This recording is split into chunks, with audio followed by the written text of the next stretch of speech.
Honda city வண்டியோட complaint temperature சுவிட்சு வேலை செய்ய மாட்டேங்குது. இப்போ டெம்பரேச்சர் சுவிட்சு கழட்ட போகிறோம். ஏர் ஃபில்ட்ரு கழட்டி எடுக்கணும். அதுக்கு ரெண்டு போல்ட் வரும். கிளிப்பு வச்ச போல்ட்டு சாக்கெட்டை வெளியே எடுத்துக்கிட்டிங்கன்னா அப்படி கையோட ஓசை உருகிடணும். அப்படியே செட்டை வெளியே எடுத்துட வேண்டியதான். அது கீழே தான் வரும், பார்த்தா தெரியும். ஏர் ஃபில்ட்ரு கழட்டியாச்சு. டெம்பரேச்சர் சுவிட்சு 2 பின்னு வச்சது வருது.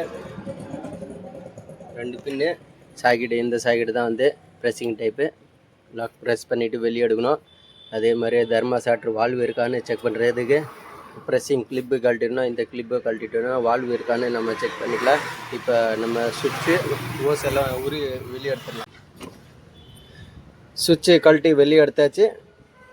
விரல் உள்ளே விட்டு பார்த்தோம், வால்வு கிடையாது, டம்மியாக தான் இருக்குது. இந்த பக்கமாக விரல் விட்டு பார்த்தோம், ஓஸில் வந்து வால்வு கிடையாது.